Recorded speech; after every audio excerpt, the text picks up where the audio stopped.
C'est l'heure de Mardi Politique sur France 24 et RFI. Bonsoir Frédéric Rivière. Bonsoir Rosine, bonsoir à tous. Ce soir, nous recevons Aurore Berger. Bonsoir. Bonsoir. Vous êtes présidente déléguée du groupe La République En Marche à l'Assemblée nationale. Vous êtes députée des Yvelines, donc merci d'avoir accepté notre invitation.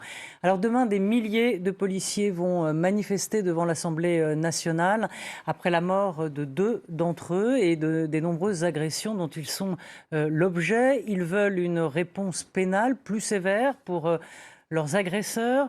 Alors Gérald Darmanin, le ministre de l'Intérieur, sera dans la manifestation. Imagine-t-on par exemple Jean-Michel Blanquer manifester aux côtés des profs? Est-ce que c'est pas un peu curieux? Non mais on a demain un rassemblement qui est celui de nos forces de l'ordre avec plusieurs messages qu'ils envoient à la société française et qu'ils envoient aussi aux élus de la République. Moi, j'y serai également demain et donc au gouvernement.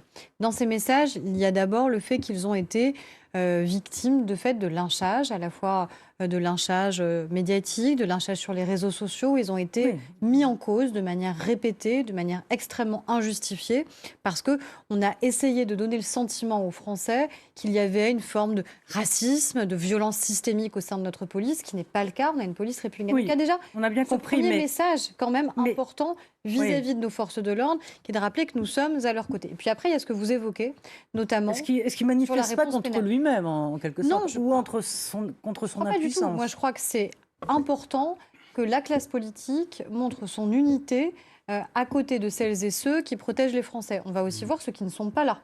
De fait, une partie de la gauche ne sera pas là, notamment les insoumis. C'est-à-dire celles et ceux qui, depuis plusieurs années, maintenant, moi je le vois au quotidien malheureusement à l'Assemblée nationale, essayent de mettre en accusation nos forces de l'ordre, les lancent à la vindicte populaire, alors même évidemment qu'ils sont là pour nous protéger. Donc ça, c'est aussi intéressant de noter ceux qui ne seront pas là et qui délibérément ont préféré ne pas être présents. Et après, sur la réponse pénale, parce que ça, c'est un point essentiel.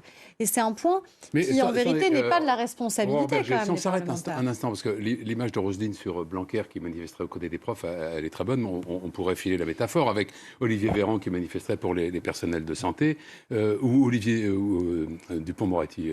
Oui. Avec les magistrats. Non, mais son prénom m'échappe. Éric Dupond-Moretti, qui manifesterait avec les magistrats.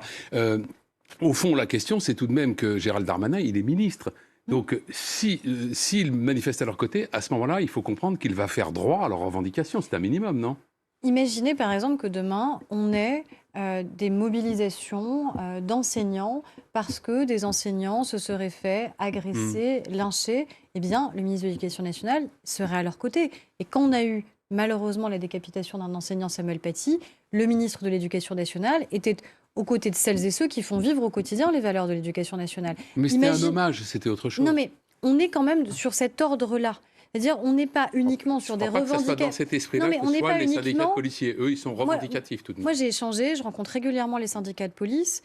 Ils ne sont pas uniquement sur des revendications vis-à-vis de l'État. Ils sont sur des revendications vis-à-vis de la société. Parlons de la réponse pénale. Quand on a, de fait, un jury populaire, puisque ce sont les assises, un jury populaire, qui prononce des condamnations que les policiers considèrent comme étant trop faibles par rapport aux faits qu'ils ont subis, notamment à Viry-Châtillon. On voit bien que là, c'est la question de la réponse que la société est prête ou non à donner lorsque nos forces de l'ordre sont prises au piège, lorsqu'elles sont attaquées, lorsqu'elles sont violentées. Et là, on n'est pas uniquement sur un sujet de législatif, on n'est pas sur un sujet de la réponse du gouvernement, de la réponse de l'État, mais encore une fois, de la réponse que la société est prête à donner face aux attaques répétées auxquelles, malheureusement, nos policiers doivent faire face. Et je crois que c'était important que le ministre de l'Intérieur soit sur place en disant « Je suis Éric l'un des vôtres ». Il sera là, du coup ? Je ne crois pas qu'il est prévu d'être présent. Et puis, de fait, on a coutume de dire que le ministre de l'Intérieur, c'est le premier flic de France, pour reprendre cette expression populaire. Donc, être au milieu de... Ça ne veut pas dire grand-chose, en fait. Non, mais c'est la démonstration qu'encore une fois, l'État ne peut pas faillir, ne faillira pas et est aux côtés de celles et ceux qui protègent. Et après, il faut évidemment entendre les revendications. Et quelles sont les revendications ? On a la revendication sur les effectifs. Ces 10 000 policiers et gendarmes supplémentaires pendant ce quinquennat, ce qui permet en vérité de revenir à des effectifs qui avaient été très largement abîmés ces dernières années, parce qu'on avait voulu faire pour certains des réductions de dépenses publiques, sauf que ces réductions de dépenses publiques, elles se sont faites aussi malheureusement sur le dos de la sécurité des Français. Donc on a cet enjeu-là. On a l'enjeu de la réhabilitation aussi, tout simplement des moyens matériels qui sont mis à disposition de nos forces de l'ordre. Moi, je peux en témoigner. Quand on a un commissariat qui coordonne, par exemple, Trappes dans mon département, où on sait qu'il est dans un état de vétusté invraisemblable depuis des années, mais personne n'avait mis les moyens budgétaires tout simplement pour qu'il soit rénové. Là, maintenant, c'est fait, c'est signé. Et puis, on a vraiment au cœur des enjeux la question de la réponse pénale qui doit être une réponse rapide. Et c'est notamment ce qu'on fait sur la question des violences. Donc ça veut dire une autre loi, une nouvelle loi. Alors, dans la loi qu'on a faite sur la justice pénale pour les mineurs, notamment, on a permis de grandement accélérer les procédures. C'est-à-dire de considérer qu'encore une fois, un mineur de 14, 15 ans, 16 ans, s'il est jugé qu'il est déjà majeur, ça n'a plus aucun sens. Ça n'a aucun sens pour la société et ça n'a non plus aucun sens pour le prévenu lui-même, qui a une décorrélation totale dans la durée, en fait, au cours de laquelle on peut ou pas avoir une peine qui est prononcée. Donc il y a déjà le jugement qui doit être rendu et la rapidité avec laquelle il doit être rendu. Et puis après, il y a l'enjeu de l'exécution de la peine. Et il y a quel type de peine on considère qu'il est efficace ou non de porter. Juste une question. Donc le Parti socialiste, le Parti communiste, le Rassemblement national, les Républicains seront là. Est-ce que c'est une forme d'union nationale? Vous l'avez dit, la France insoumise n'y est pas. D'abord, est-ce que c'est une union nationale? Et deux, qu'est-ce que vous entendez par comme symbole que le fait de la France insoumise ne soit pas là? Alors, moi, j'espère en effet qu'il peut y avoir une concorde et une unité nationale qui doit pouvoir s'exercer autour de nos forces de l'ordre. Moi, ce que je regrette, c'est qu'on ait trop souvent la mémoire courte. On a Stéphanie Monfermé assassinée à Rambouillet dans un attentat. On a Éric Masson qui a été aussi victime à Avignon. Et on s'émeut pendant 48, pendant 72 heures. Et les mêmes qui s'émeuvent dans des hommages, dans des rassemblements, sur les réseaux sociaux, dans des tribunes, bien parfois ce sont les mêmes qui ensuite l'oublient au moment où il faut être présent. C'est-à-dire au moment où nos forces de l'ordre à nouveau se retrouvent sous la vindicte populaire et qu'il s'agit de les défendre. Au moment où on vote des lois. Quand on a eu le débat sur la loi sécurité globale, souvenez-vous des débats qui ont entouré le vote de cette loi, alors que c'était un principe simple qu'on défendait au sein de la majorité. Mieux protéger ceux qui nous protègent. Faire en sorte qu'ils ne soient pas, encore une fois, lynchés sur les réseaux sociaux en permanence. Faire en sorte aussi, par exemple, que les réductions de peine automatiques qui existent ne puissent pas être appliquées quand ce sont des forces de l'ordre qui ont été visées. Eh bien, ça, concrètement, ça a généré un débat qui n'aurait pas dû exister. Sur la France parce qu'on aurait dû avoir cette concorde-là. Sur la France insoumise, est-ce que vous pensez qu'ils ne veulent pas participer à cette manifestation ou au fond qu'ils ne peuvent pas parce qu'ils savent que leur cote de popularité au sein des forces de police n'est pas très élevé? Si leur cote de popularité n'est pas très élevé, il faut qu'ils se posent la question de savoir pourquoi. Et elle n'est pas très élevée parce qu'en permanence, ce sont eux qui aussi participent au lynchage des forces de l'ordre. Il suffit d'entendre la manière avec laquelle Jean-Luc Mélenchon et les siens parlent de nos policiers et de nos gendarmes.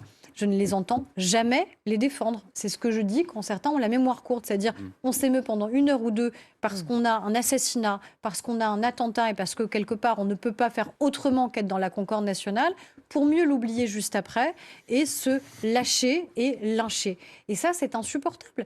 Et je pense qu'ils auraient mieux fait de venir pour démontrer qu'encore une fois, l'ensemble des partis politiques dans notre pays est et doit être en soutien des forces de l'ordre. Ça ne veut pas dire, encore une fois, un soutien aveugle. Ça ne veut pas dire que s'il y a telle ou telle attitude individuelle, on ne peut pas et on ne doit pas la condamner. Mais ça veut dire qu'on a la chance dans notre pays d'avoir une police et une gendarmerie républicaine et qui nous honorent. Aurore Berger, question popularité, Marine Le Pen a l'air de ramasser la mise. Parce qu'un dernier sondage, je crois que c'était la semaine dernière dans l'opinion, montrait que 44% des policiers voteraient pour elle au premier tour et 60% au second tour. Donc ça veut dire que, dans le fond, quoi que fasse le gouvernement, de toute façon, ça montre une forme d'impuissance à protéger les policiers, puisqu'ils se tourneraient, je dis bien ils se tourneraient, vers le Rassemblement national. Mais ça veut dire que combattre le Rassemblement national, justement, c'est le combattre non seulement en démontrant notre soutien aux forces de l'ordre, mais en leur donnant les moyens d'agir. Et donc ça va de la loi sur la sécurité globale pour mieux les protéger, au renforcement, encore une fois, des effectifs, à enfin des locaux, des lieux qui soient appropriés, du matériel qui soit approprié, à un renforcement de la justice, que je disais sur la justice, notamment pénale pour les mineurs. Et nous avons une réforme en cours de discussion cette semaine même, justement, là aussi sur la réforme de la justice, sur la question des réductions automatiques de peine, pour enfin supprimer ce type de système. Donc, vous voyez, c'est ça, c'est combattre le Rassemblement national, c'est le combattre concrètement sur la manière avec laquelle on change le système. Est-ce que combattre le Rassemblement national, ça passe aussi par ce qu'a dit Olivia Grégoire, secrétaire d'État chargée de l'économie sociale? Je la cite, Marine Le Pen est l'ennemi raciste à abattre, l'ennemi de la République.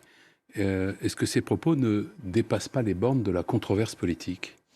Écoutez, j'aurais pas forcément employé le mot abattre, si c'est ça la question que vous posez. Il est lourd de sens. Parce que je pense qu'il ne faut pas avoir, je ne pense pas que ce soit du tout la volonté d'Olivia Grégoire, un quelconque sous-entendu évident de violence, et ce n'est pas du tout le registre sur lequel elle est. Donc je n'y crois pas, je pense que c'est mal à propos d'avoir ce type de mots, quelle que soit la personnalité politique visée. Après, est-ce qu'il faut avoir une distinction très claire avec le Rassemblement national? Nous, on a des lignes rouges. Et ce qui se passe aujourd'hui, c'est qu'on voit que les lignes rouges qui préexistaient avec un certain nombre de partis politiques, elles sont plus du tout rouges, en fait. Et elles sont franchies au quotidien. Quand on voit que les Républicains, qui n'en ont quand même plus que le nom aujourd'hui, considèrent qu'ils ne voteraient même pas pour leurs propres représentants, que ce soit Jean Rottner ou Renaud Muselier, leurs propres représentants aux élections régionales. Tout ça parce que quoi? Parce que peut-être éventuellement Jean Rottner s'allierait avec nous au second tour pour faire barrage au Rassemblement national. Ça veut dire que concrètement pour les Républicains,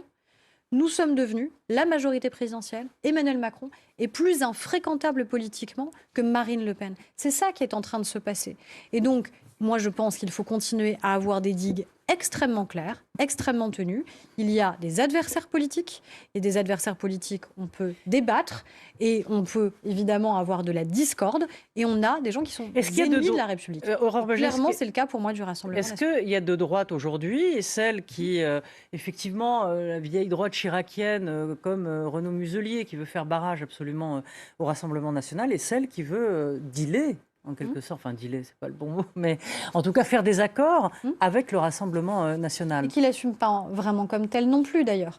Mais de la même manière qu'il y a deux gauches irréconciliables, de manière évidente, sur les questions notamment de valeurs républicaines, sur les questions d'ordre, sur les questions de laïcité, on a aujourd'hui deux droites qui sont irréconciliables. On ne peut pas avoir au sein d'un même parti politique celles et ceux qui sont prêts à faire un barrage républicain à l'extrême droite. C'est une digue qui a toujours tenu. De Jacques Chirac à Nicolas Sarkozy, à Alain Juppé, cette ligne-là, elle avait toujours tenu. Et aujourd'hui, elle est en train de prendre l'eau. Elle est en train clairement de prendre l'eau. Mais ce qui pose quand même la question de savoir est-ce que ces gens ont encore beaucoup de choses à faire ensemble? Est-ce qu'on peut avoir un parti politique où cohabitent François Baroin et Nadine Morano, où cohabitent Gérard Larcher et Nadine Morano? On voit bien que ça ne fonctionne pas. Donc c'est quoi la ligne politique des Républicains? C'est quoi l'alternative qu'ils ont à présenter aux Français? Et est-ce que l'alternative, ils l'assument ou pas? Est-ce que clairement, on a demain Nadine Morano qui, au-delà des régionales, dira... au soir du premier tour de la présidentielle, si Emmanuel Macron est face à Marine Le Pen, eh bien, moi, je n'appelle pas à voter Emmanuel Macron, voire pire, j'appelle à voter Marine Le Pen. Aurore Bergé, justement, beaucoup s'accordent à dire que Emmanuel Macron, au fond, cherche à réduire l'échiquier politique à un seul antagonisme, lui face au Rassemblement national. Est-ce que ce n'est pas une stratégie un peu hasardeuse? On a vu dans le passé récent qu'à un an d'une élection présidentielle, toutes les cartes pouvaient être rebattues. Imaginons un instant, une hypothèse d'école, qu'Emmanuel Macron ne puisse pas se présenter en 2022. Imaginons-le un instant. Qui serait en mesure de battre Marine Le Pen? Alors, déjà, vous imaginez bien qu'à la position qui est la mienne, mais moi, je souhaite qu'Emmanuel Macron réfléchir soit sur candidat. un cas d'école. Donc, je ne réfléchis pas sur des cas d'école. Moi, en tant que député de la majorité, mon objectif, il est simple, c'est de faire en sorte qu'Emmanuel Macron puisse être candidat à la présidentielle et puisse remporter la campagne présidentielle. Il serait quand même intéressant de pouvoir raisonner sur des scénarios, même si vous ne les souhaitez pas. Non, mais c'est de la politique fiction et c'est très intéressant sans doute pour écrire des livres. Imaginons qu'il se fasse enlever par des extraterrestres. Non, mais c'est bien pour des livres, la politique fiction et la science-fiction. Très bien. C'est pas utile quand on fait de la politique. Je ne suis pas là pour commenter la politique, je suis là pour essayer d'en faire. Et donc, en faire, c'est tout simplement porter des convictions très claires sur les valeurs républicaines, sur la laïcité, sur les enjeux de sécurité qu'on évoquait, et encore une fois, sur des digues qui doivent être tenues. Et aujourd'hui, ces digues, elles s'effritent. Est-ce que c'est nous qui rétrécissons le champ politique ou est-ce qu'à un moment, ce sont les Français qui font des choix au moment des différentes campagnes électorales? Et de fait, les Français ont fait des choix, on peut les regretter. Moi, je ne considère pas que les Français, ils votent bien ou ils votent mal. Ils votent. Et c'est nous qui, après, devons en tirer des conséquences. Mais de fait, on voit bien que le champ, il se réduit aussi parce qu'encore une fois, les Républicains, et j'ai du mal à employer ce mot maintenant concernant, eh bien, eux-mêmes ne veulent plus assumer leur rôle aussi dans l'opposition, mais qui doit être une opposition constructive et une alternative démocratique. Aurore Bergé, est-ce qu'il y a une dérive quand vous entendez sur la majorité pénale Marine Le Pen qui dit que ça doit être 16 ans et derrière Xavier Bertrand qui dit non, ça doit être 15. Est-ce que là, il y a une surenchère entre la droite et l'extrême droite et dans le fond, vous au milieu qui comptez les points? J'ai pas envie de compter les points en vérité, parce que je pense que s'il n'y a plus de distinction entre ce qu'est la droite républicaine et ce qu'est l'extrême droite, c'est extrêmement inquiétant pour la droite républicaine qui démontre qu'elle est en train de se perdre et que cette course à l'échalote, en vérité, elle ne la gagnera jamais. Courir après le Rassemblement national, c'est faire monter le Rassemblement national, c'est accréditer ses thèses, c'est accréditer tout simplement les idées politiques qui sont les siennes et c'est les faire advenir. Par contre, être extrêmement ferme vis-à-vis des attentes des Français, ne pas traiter avec dédain les inquiétudes qui sont celles des Français et qui sont légitimes sur l'identité de notre pays, sur les frontières de notre pays, sur la laïcité, sur nos valeurs républicaines, ça, c'est ce qu'on devrait tous faire en tant que républicains. Mais ce n'est pas ça qu'ils sont en train de faire.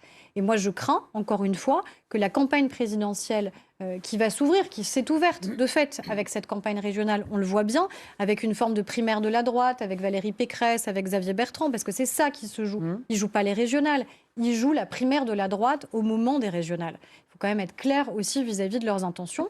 Eh bien, je crains en effet que ce ne soit qu'une dérive régulière. D'ailleurs, Jordan Bardella ne s'y est pas trompé. Il a dit que Valérie Pécresse était en train de lui prendre tous ses thèmes de campagne. Donc ce n'est pas nous qui le disons, malheureusement. Pour finir très rapidement sur un peu de légèreté, demain, un retour à un début de vie normale avec l'ouverture des terrasses. Vous avez prévu, vous, d'aller prendre un petit café ou alors, j'ai prévu, un petit verre de blanc, si le temps est avec nous, avec modération, si le temps est avec nous d'être en terrasse, et surtout de retourner au musée et au cinéma. Donc ça sera d'abord les musées avant les terrasses. Exactement. Donc, et j'espère et je crois que les Français sont impatients de retrouver non seulement une vie sociale, le lien social, mais aussi la vie culturelle qui nous a beaucoup manqué et que la réouverture des musées, des théâtres, des cinémas, des salles de spectacle est quelque chose mais de très attendu. Les bistrots, c'est aussi la culture française. Et les bistrots, ça fait partie aussi de notre art de vivre et de notre identité. Donc tous au bistrot avec plaisir.